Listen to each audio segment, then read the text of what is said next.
What's going on, everybody? This is an episode from the No Gimmicks Needed Wrestling podcast. Do you like podcasts and you want to see the full podcast? Make sure you check out the No Gimmicks Needed Wrestling podcast on all your podcast platforms, such as Apple Podcasts, Google Podcasts, Stitcher, Spotify, iHeartRadio, among many others. But you're listening to the episode right here on YouTube, so make sure you hit that like button and below, and make sure you hit the subscribe button to NC Studios and NC Level Up for all your gaming needs. This is the Nerd Coalition. Enjoy the show. Well, you know, it's kind of cool that you just came in, because I was just about to talk about Sabu, and because wow, yeah, so we got the news. Like, literally, I was watching. I got, what was it? Was it yesterday? No, it was yesterday when y'all hit me up, and it was saying that Sabu passed away, and I was like, Sabu died? Like, seriously? God, what was it? The homicidal, genocidal, suicidal Sabu. And I was like, Sabu passed away. I was hearing about him having his last match. I don't know when it was, but I was hearing rumblings about it. But it was WrestleMania weekend. It was at one of the shows out there during WrestleMania weekend. Him and Joey Janela. I probably said his name wrong because I don't watch it enough. But yeah, that at Westside Guns promotion, Fourth Row. It could be. Don't quote me, but that sounds right. Well, yeah, we lost Sabu, and I was like, damn, I wasn't even expecting that. Now, once again, Sabu is an ECW original. Like, I right now, I have posters in my wall. I got these when I went to Comic-Con a couple years ago. There was this guy that was drawing these wrestling Mount Rushmores, and I think y'all seen it before too. And I got about 6 of them.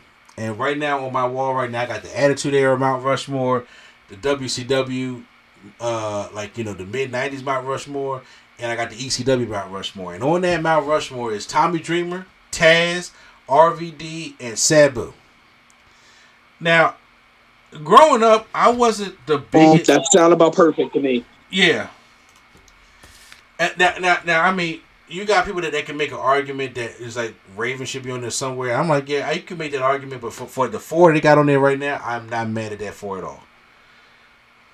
But Sabu was one of those guys that was just like one of those. He was one of them extreme guys. But I'm talking about like on the level of Terry Funk and Cactus Jack, and it would do some brutal ass stuff and brutal ass matches. But he was athletic with it, because the way he used to do it, like seeing Sabu with a chair and the way he would springboard up and stuff like that, those moves were cool when you used to watch ECW back in the day.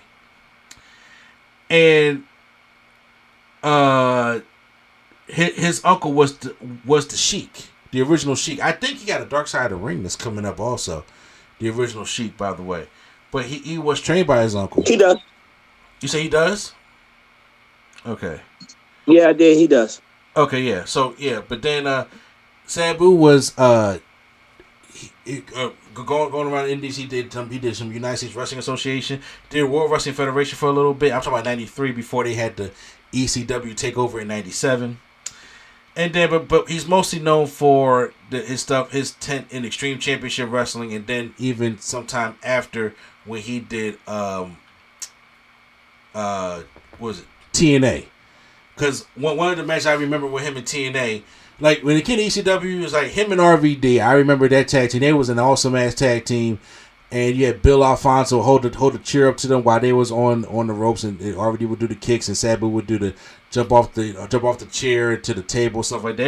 It was cool stuff. I liked the act that they had in ECW, and when he went back to talk, he went back to TNA, and he had that insane barbed wire match with Abyss. If anybody has not seen that match between him versus Abyss, that is some uncomfortable stuff to watch. If anybody remembers that. Then he came back to WWE when they had the ECW rebranding, and he his most highlight was taking a chokeslam from the Big Show at the Royal Rumble. Was he in that Extreme Elimination Chamber match? I can't really remember. because a lot of ECW originals was out by that. He did have a WrestleMania match, and when they had the ECW originals taking on the New Blood or whatever the fuck that they was trying to put over in that bullshit. But yeah, he and the match against Rey Mysterio for the World Heavyweight Championship. Yes, at ECW One Night Stand in 06, which, hey, listen, y'all gonna hate me, but I have more connection with the ECW One Night Stand in 06 than I do 05. ECW fans will hurt you if you say you like 06 better than 05. But I'm sorry. I liked 06. I like the 06. I like the 06. What'd you say? They do. They definitely. It's like a sore spot for for a lot of us. It's like, how could you? At the end of the day, they're both good. Yes. Well, depending on what people say about it. But yeah, and then he had his. Then he went back to TNA in 2010, and then he been doing this wrestling the independents. He shaved his head. I was like, that was a mistake. I'm sorry, but you're getting older. But he actually made an appearance on AEW back in 2003 on Dynamite, and he would be in the corner. This is back when in 2003. I'm sorry, 2023. 2023. My bad. 2023. It was a one-off when he was in the corner of Adam Cole in the unsanctioned match with Chris Jericho out at the Double or Nothing pay-per-view, and I was just like, why? But sure, he was in there, and he had, and like you say, he had his retirement match at Game Changers Wrestling with Joey Janela at Spring Break 3 weeks before his death. I still don't even know right now what he died from. I mean, I ain't see it announced anywhere as of yet myself either. Yeah, I mean, granted, he has, a lot of injuries and lots of stuff that goes for wrestling. He was only 60 years old. And 60 is really not that old. At all. I mean, 60. Yes, he's 60. But, come on, guys. Let's stop playing no games. Suicidal, homicidal, genocidal. Look at his career. Low-key, we amazed he made it this far. Fair. I would say that. That is fair. It just, it just came, as a shock to me. And I was like, because the thing is, I like Sabu. Like I said, when it came to ECW, when it came to him and RVD as a tag team, I was really feeling that tag team. I was really enjoying them. So it sucks hearing any one of people die, especially when it's like an original and things like that. But yeah, Sabu, man, I like Sabu. And did you ever get your hoodie signed from Sabu? I did. I got my hoodie signed by him, and I got to meet him and Jeannie at one of the House of Hardcores one year, and I got a picture with them too. And he was a cool guy. He's just distant. It's not like go ahead, put that hoodie in a frame, brother. Yeah. The fact that I got that and I got balls on there at this point, I said, "Oh man, I'm starting to rack up." And I got Terry Funk on there. This is crazy. Did you get New Jack on there? Because he was there. Yes, I did get New Jack. Bro, that jacket low-key will pay a mortgage on it, bro. Seriously. Put that in a frame, bro. There's a hillbilly out. There's a redneck right now who will pay top dollar for that jacket. Put it in a frame, bro. That's right. You're right. And all you got, I absolutely have to put it in a frame. You are absolutely correct. Right now, it's in a tied up Target bag, and it's just in a special part of my closet because I don't have it in a frame. You're right. It deserves to be framed. And I say at least hang it up, and whatever you do, hide Roadkill's name on it because then you'll decrease the value. But other than that, you won't stop hating on Roadkill if he's the only one at that table. Listen, I'm telling you, there is a straight shooting Republican redneck right now who will pay for that. Go get you a big old frame. Make sure all the names, including Roadkill, because they don't care. Make sure all the names are showing, and you sitting on a nice little check right there. Just hold on to it. Right. Let it depreciate. I'm gonna put that in my emergency fund right next to my last first edition Charizard. Y'all just sit over here because y'all are just in case. Exactly. Well, so then real quick, so give me some of your thoughts and memories about Sabu because you was the one who especially coming up, you was the one that watched ECW the most. Yeah, I was definitely ECW. I see me as an ECW fan first, like everybody else. I broke in with WWE match. My dad put me on, but then it was just one night. I'm just sitting there, and I was watching Club Urban's Expressions.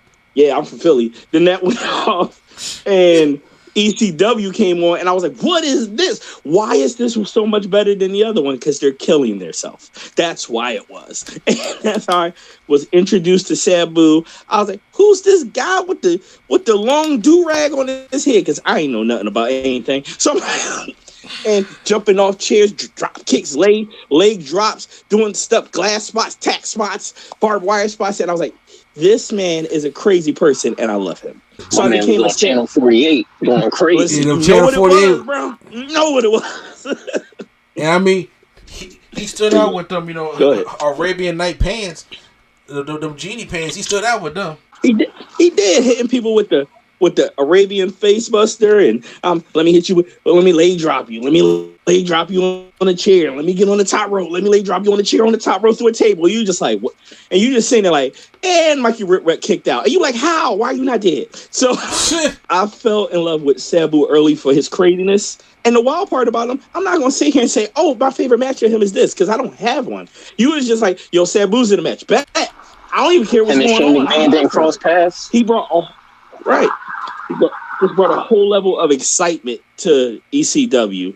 So even when he came over to did the one night stand, it was fire. When he had the match with Rey Mysterio, and the worst thing about that match, it ended because both of them were pretty much dead. They double count out. Yo, can't nobody fight, because the rumor for that night that they was actually going to put the belt on Sabu, but we never know what's going to happen now. So to see an original of that company, somebody that arguably made that company, like, I feel like you could debate Mount Rushmore's all day, but one of your four is going to be Sabu. I feel like no matter who you talk to. So it's just unfortunate that he's gone at this time. As said earlier, yeah, it was bound to happen. We kind of watched you kill yourself for like 30 years straight. But I'm glad I got to see it live, him live. I'm glad I got to meet him. I'm glad I got a picture with him. I'm glad I got his autograph. It's just an unfortunate loss there. We lost a pillar of ECW. Yes, that's a good way to put it. A pillar of ECW, a legend. And yes, even though, despite what they may feel about him, a Hall of Famer, I would say a couple matches, I would say anything Sabu and RVD did, they had a tag match. I don't know if it was against the Dudleys in a table match back in ECW, but there was one day that's when the Splinter or something called RVD in the eye or something like that. There was also I think it was the ECW World Championship match with Taz. That was a good one. That's what I think that made when he broke his neck, to be honest with you.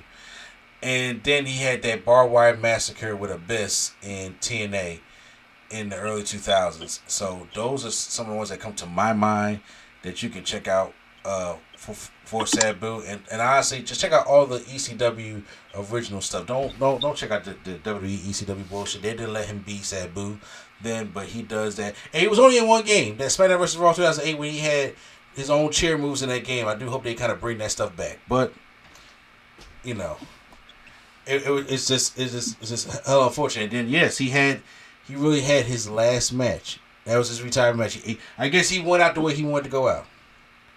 It almost does raise the question low key for someone to have their last match that close and the cause of death hasn't been revealed yet. Maybe he was sick. Maybe there was something he knew. And if he knew and had the chance to go out as he wanted to go out, I mean, I can't say nothing but respect for that, man. Good for him. He got to live his life how he wanted to, all the way to the end. Because, you know, he can do that because Ric Flair he can't seem to get it in his head to do that. So he can't seem to get it right. Come on, Ric Flair got like 3 last matches. Yo, you see they try to, speaking of Ric Flair real quick, you see now they try to inflate the numbers from a 21-time champion. No. Stop, bro. Stop it. See, you only see the asterisk. It says 16 asterisk, and at the bottom it said round up.